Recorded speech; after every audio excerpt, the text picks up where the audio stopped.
Hey gang, Uncle Todd and Sonny here. And this week, to finish out the month, we are going to look at a Peplum. Peplum is probably better known these days as Sword and Sandal. They were mostly made in Italy. Got its start with, of course, Steve Reeves, at least internationally, who played Hercules. And in Hercules Unchained, he did two Hercules films, and they got redubbed and released here in America and became sensations. And as they were successes internationally, as all people who are fans of Italian cinema know, when something's a hit, you got to run it into the ground. Same with westerns, giallo.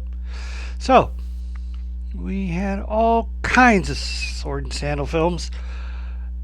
Generally, cast. A lot of times they would be cast with a Italian actor, but there were some American actors they brought over.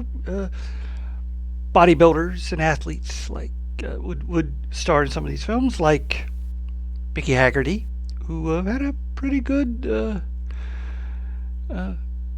European career in the 60s and 70s.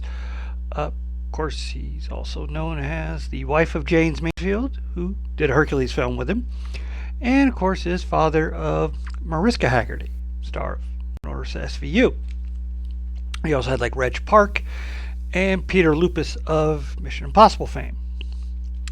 That brings us to Gordon Scott.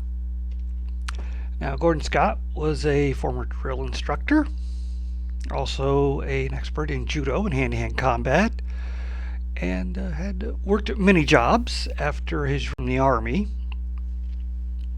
And it was while he was working as a lifeguard that he got spotted by some scouts, and they brought him to see Saul Lester, who was looking to find a replacement for Lex Barker, who was leaving the Tarzan franchise.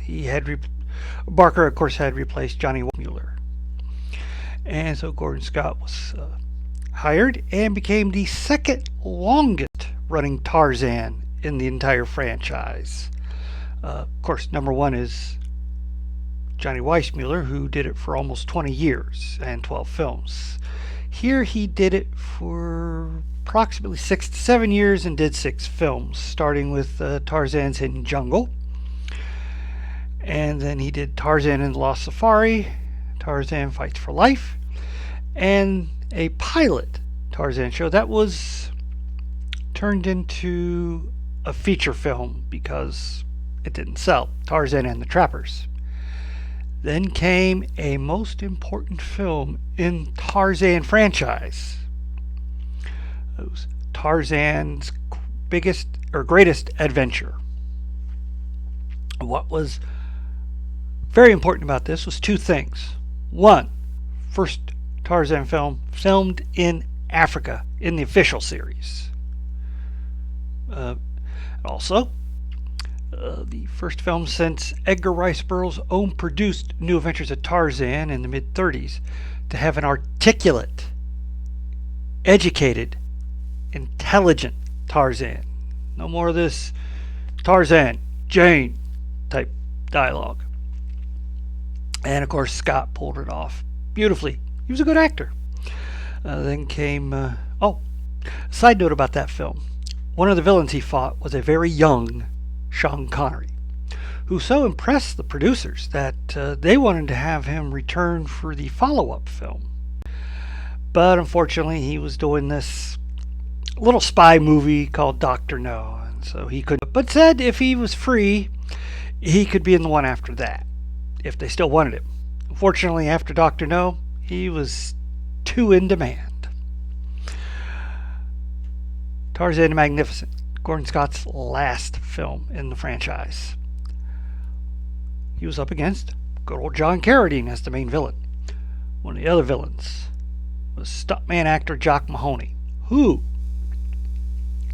after this film, it was decided by the producers as they were heading into a new decade, they needed a new looking Tarzan, and Scott was a wee bit bodybuilderish. So they recast it with Jock Mahoney, who had a more athletic build, leaner. Unfortunately, he only was able to do 2 films because he got really ill when they were filming in, I think, Thailand for his second film, and he got sick, which if you've ever seen the film, you can tell because he gets real thin by the end of the film. And then, of course, was replaced with Mike Henry for the last 3 of the feature films, and then Ron Ely in the short-lived TV series. But enough of Tarzan. What are you going to do if you're built like a brick sweat house and you're no longer playing Tarzan? Well, you go to Europe and play muscle-bound men there. And he did. He finished out the 60s in a lot of Italian films. The one we're looking at today was his first Italian film. It was one of the Maciste films. Now, Maciste doesn't mean much over here in America, but was a very, very popular character in Italian Peplum. And in fact, a lot of the films that came over here were Maciste films, but they changed the titles to something a little more marquee value, like maybe Hercules, or one of the sons of Hercules, Goliath, Colossus, stuff like that.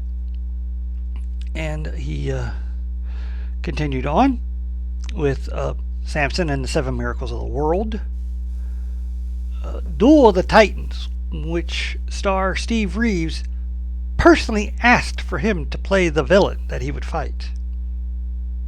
Yeah, that's giving a man props. We also had Gladiator of Rome, Hero of Rome, Zorro and the 3 Musketeers, in which he played Zorro. Very odd little film considering technically they're from different centuries. It's fantasy. He also did another Goliath film, Goliath and the Rebel Slave, and actually finally played a Hercules in Hercules and the Princess of Troy. And then in the late 60s, as Peplum was running out of steam and it wasn't as popular at the box office, he then switched over and finished out his film career with some Euro spy films like Top Secret, and probably one well known to MST3K fans, Danger Death Ray. Well, tonight we are looking at Goliath and the Vampires. Although these are kind of odd vampires. They're not kind of like the vampires we've been watching. Very different. But you'll see as we go along. We open with Goliath plowing a huge field because he's Goliath. Then he has to rescue his future brother-in-law, who's about 10 or 12, from drowning. And while that's all going on, the army from Salmanac is attacking his village.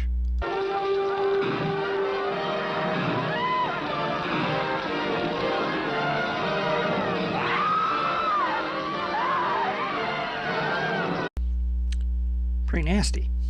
Tis but a scratch. Well, they grab the women, young women, and some of the young men, and kill everybody else. Arriving, Goliath is distraught, holds his mother in his arms while she gives him her last words. After burying the dead, and knowing his fiancee Julia is one of the captured, he sets out with Chiro, his future brother-in-law, to go to this Salmanac and rescue the women and maybe bring this whole thing to the ground. Meanwhile, on the ship back to Salmanac, some of the women are cut and their blood drained into a chalice for their leader.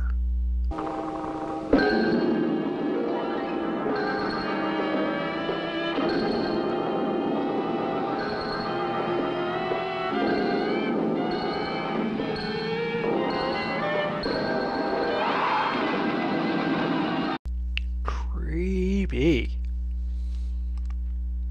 Well, back at Salmonak, we then learn that the Sultan, Otto, and his... not quite sure what she is. She's not queen. Maybe an advisor. I'm not sure. Oh, I think she runs his harem or something. I don't know. Anyways, Astra, who is he is as much a prisoner as the rest of the people, having been unable to go up against the being that killed his father, Kobrek, who is giving all of these orders to the raiding parties to get blood, you know, and Astra's in lead with Kobrek. But I'm not sure Otto knows that. Anyways, Goliath arrives at the city, the main city in Salmonak, and sees some of his compatriots being auctioned off. And, well, he just can't stand by for that. Hi, keeper.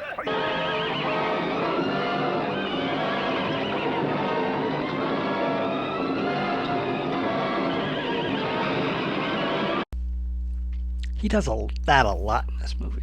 You know, kind of show off them guns of his. No one's looking at mine. They're embarrassing. Anyway, while Goliath has been doing that, a mysterious stranger has approached Magda, who was one of the women being auctioned off. The one from his village, or Goliath's village. And they do the old come with me if you want to live thing. And so she goes off with him. Goliath and Trio manage to get away from the soldiers. And after a bit of a chase through the streets, they end up in a mysterious little, what would you call, rooms. In which there's a bunch of weird wax dolls. And also, someone they know. Come down. Giro, Magda. I'm so glad to see you. Magda, you're safe. And there was much rejoicing. Happy reunion. As for who that guy is, his name is Kurtek. And he has as much interest in overthrowing the ruler of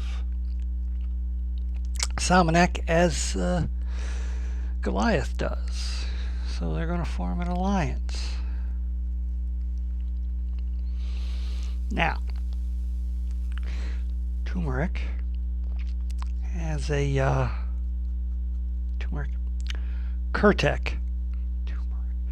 Kurtek has an inside man amongst the soldiers. And he wants Goliath to go with him for a meeting. Goliath agrees. Meanwhile, back at the palace, word of the stranger with great strength has reached the Sultan, and his vizier tries to get him to go and form an alliance with this man. Maybe they can get out from under this awful, awful being that controls them. Otto's not sure, but Astra, who's overheard this, thinks it's time for the vizier to be retired.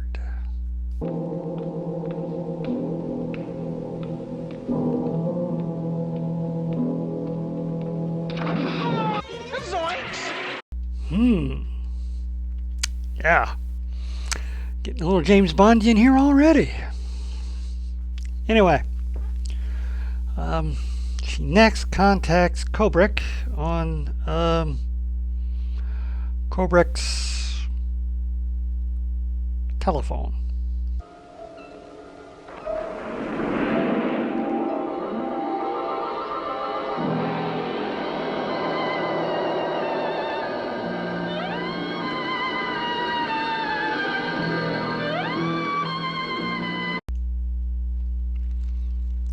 Pretty handy little altar thing to have there.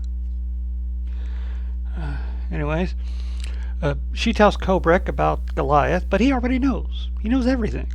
He tells her to grab Julia from where they've stashed her. Take her to the palace. Make her part of the harem.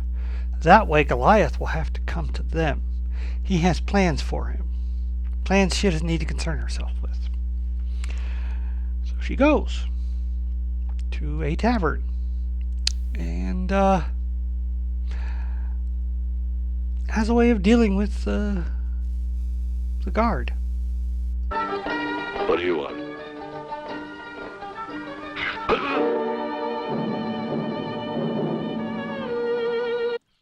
I've had worse. No need to deal with a middleman. Tossing him over the balcony downstairs, she grabs Julia and says she'll take her to safety. And can you guess who that guard was?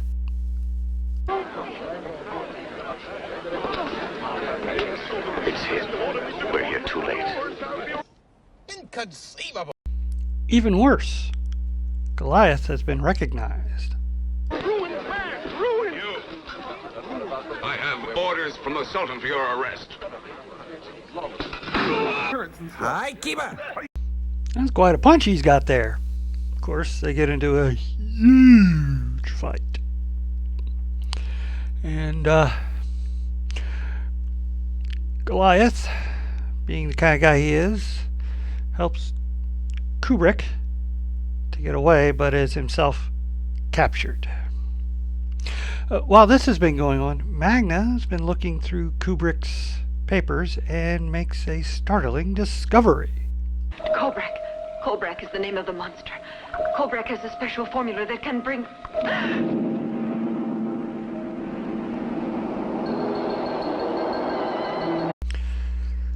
Well, sadly, and it's the last we will see of Magda. When Kurtek arrives, finding only Chiro there, he realizes, and he'd also heard that Goliath got captured. He realizes they're no longer safe, so he packs up his papers and takes Chiro with him to somewhere more safe. Now, Julia has been made part of the harem, and then Astra takes her to see Otto, see if he pleases him. Yeah, she does. But she begs him she'll do whatever he wants, be a willing concubine if he'll release Goliath and let him go free. Meanwhile, the people in the dungeon have made the mistake of wanting Goliath to show just how strong he is.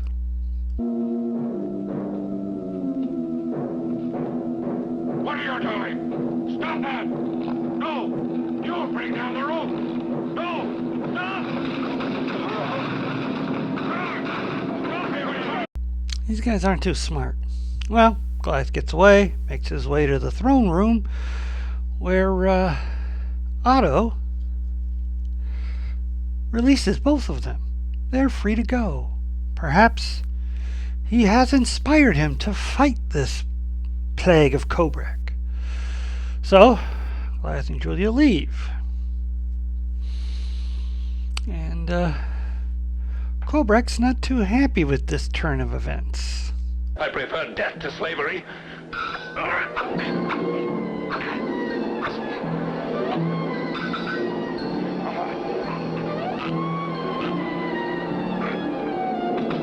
Tis but a scratch. Astra, of course, tells the guards Goliath just killed the sun.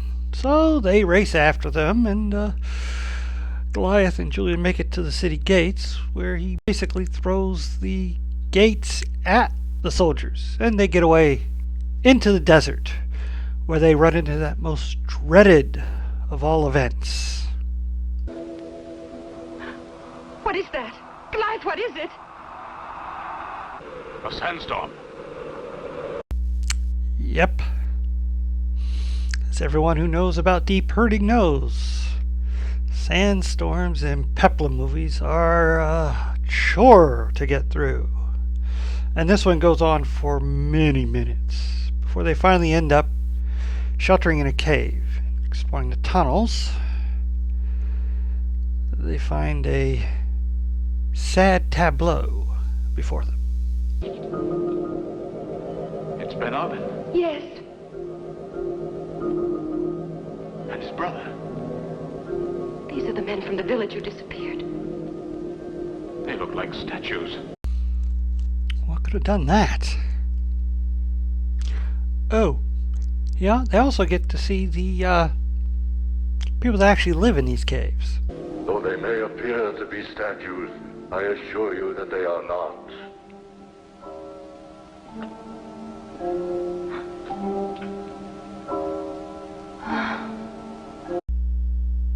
Seriously? She faints? All the things she's gone through so far, and she faints at the sight of a guy who's blue. Come on! Anyways, Chiro appears, and it turns out these are the legendary blue men who are the enemy of Kobrak. And Kurtek just happens to be their leader. Through a freak mutation, he has regular looking skin, so he's able to travel throughout the cities without being noticed. Oh, and he also explains what the heck Kobrak's doing. They're robots with blood. Prisoners taken in raids along the coast. With his knowledge, Kobrak hypnotized them, reduced them to slaves. So, he's building himself an army of undead robot-like guys. Kurtek had rescued the people from the last raid, and through his knowledge of alchemy, chemistry, whatever, he's been able to restore their features. The robots are all blank, faces. But that's as far as he can get. His antidote is lacking something. Kobrak has a special ingredient I must get. He hides it in the mountains. The last element I need in order to restore life. Luckily, Kurtek has found someone who might be able to help him learn where that vial is kept. Astra! You're right, Astra. She is the only person who possesses knowledge of Kobrak. So, where's Kobrak?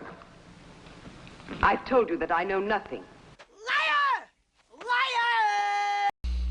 Ah, looks like we're gonna have to do it the hard way. But I swear to you, I know nothing, nothing at all. Help!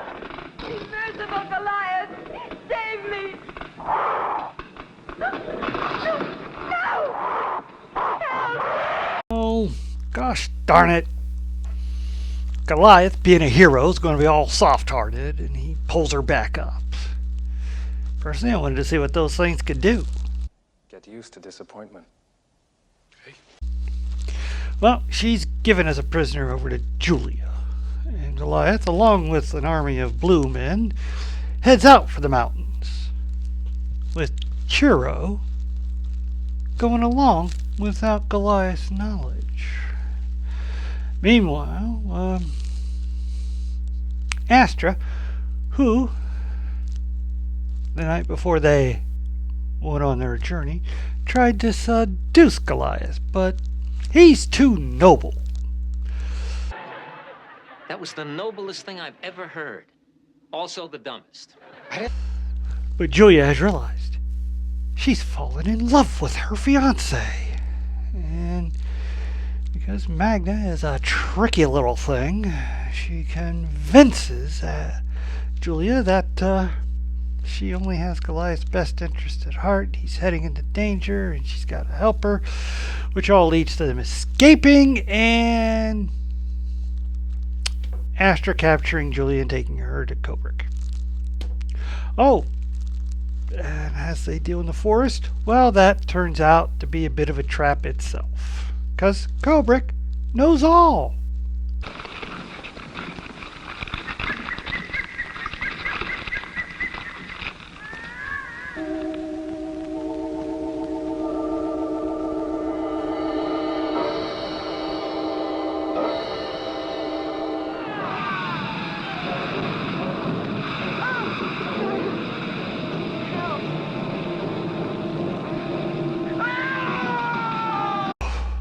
Looks bad.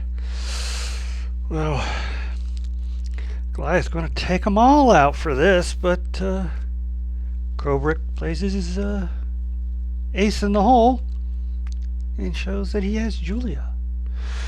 So Goliath surrenders, and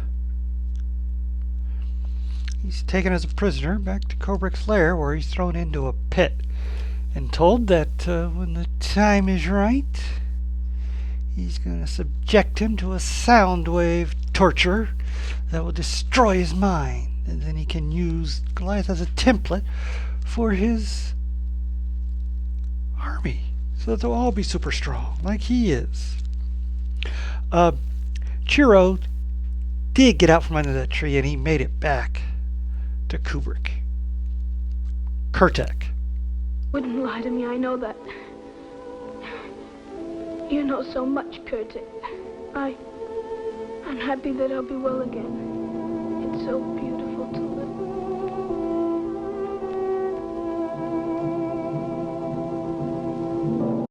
Whoa, whoa, whoa, whoa, whoa, whoa. They killed the kid? Inconceivable.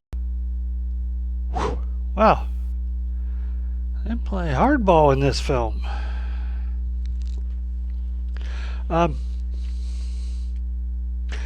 Remember how Goliath spared Astra? Goliath, use this wax. Here.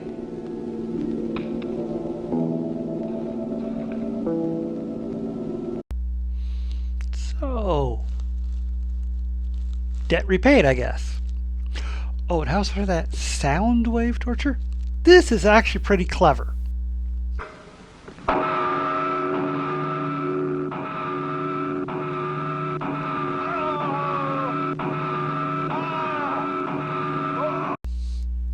See? Told you. They just lowered a giant bell and then started pounding it. Too bad they didn't realize they had been double-crossed. But Goliath also found out just how diabolical Kubrick can be. Julia.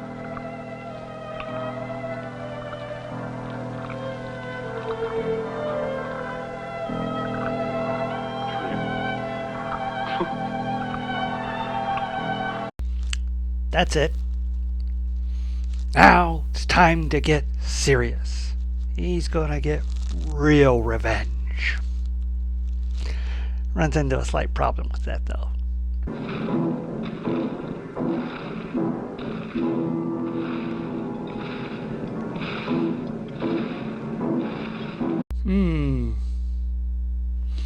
I think it's time to get biblical on their backsides.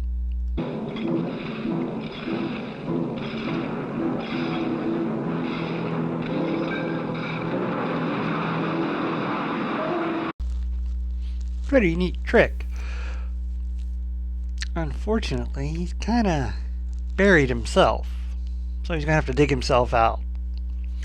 Later, Goliath gets back to Kurtek with the antidote.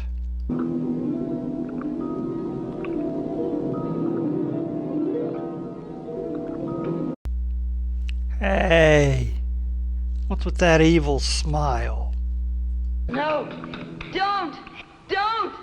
don't open that vial. If you open it, it'll kill you and everyone else in your entire city. It contains deadly vapors. I warn you, don't open that vial. 'Tis but a scratch. That seemed a little extreme. I'm sure Goliath has a perfect explanation for it. She was lying so that the slaves wouldn't be brought to life.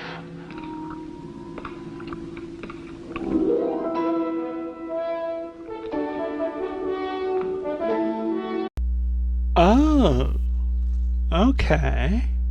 There's, two of them. Well, you know what this means. That's right. Gladiatorial combat.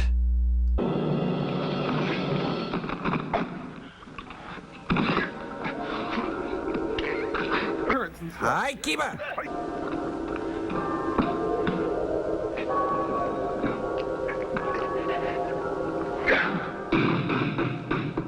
Hi, keeper!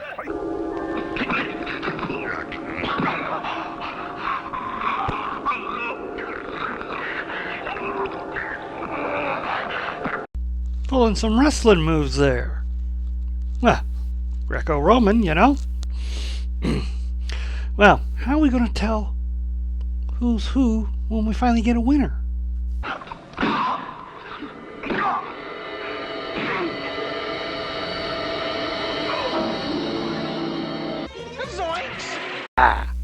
Hey, you a nasty looking thing. Pretty good mask. Well, now that he's in physical form, I guess they can take him out.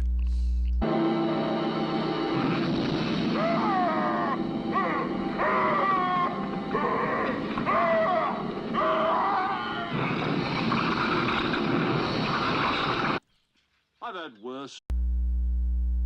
What the heck was that? Explosive acid? I don't get it. Well, anyways, Goliath has the actual antidote. And, of course, who else are they going to try it on first?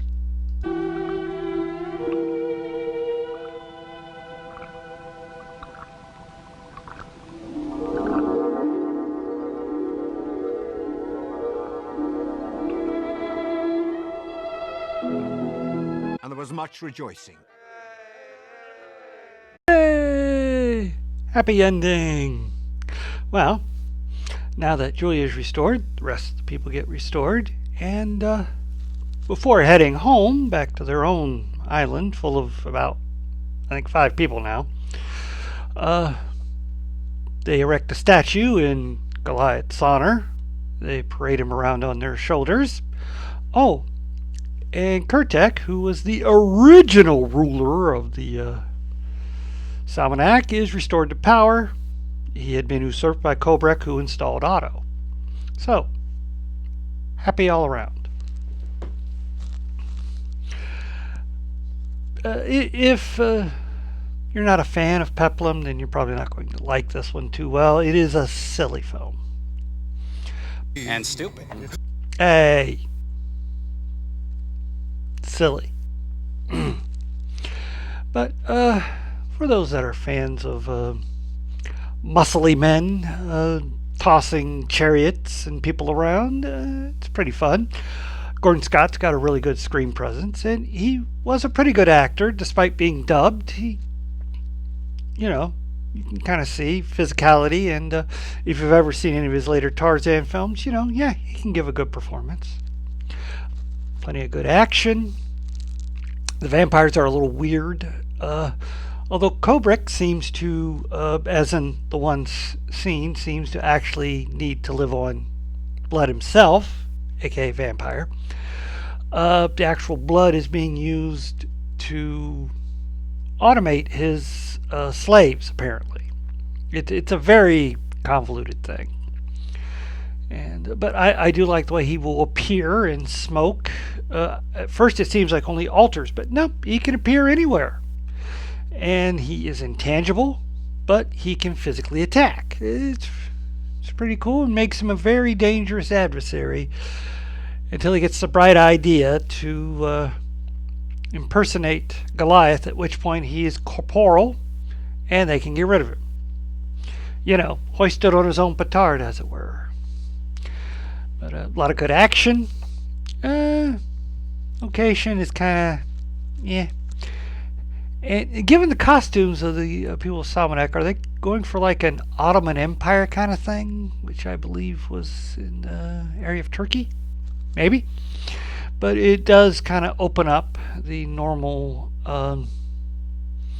Greece, Roman Empire kind of thing that they usually go with. And it adds a bit of globetrotting to the escapades. Yeah, all in all, a pretty fun film. It's different in the horror aspects, but Peplum always added some horror, and not everybody had the budget to do stop animation monsters like they did in the first Hercules movie. But yeah, not quite as epic as those films either, where you get casts of thousands but doing battle. Here, maybe tens and twenties. But hey, still, for what it does, the fight in the forest and the sandstorm were kind of not so impressive. It's kind of hard to see the action going on, especially in the forest where it's very confusing with everybody running around and they're being on fire and things. But other than that, I mean, I like a lot of the fights between Goliath and the soldiers. Those are pretty fun. And the scenes where he's like bending bars to get through doorways and knocking doors down and stuff, you know. Good peplum there. So, yeah, not one of the greatest of the Sword and Sandal, but certainly good for a Saturday afternoon. Please hit like, share, and subscribe, and stay after credits for my favorite scene.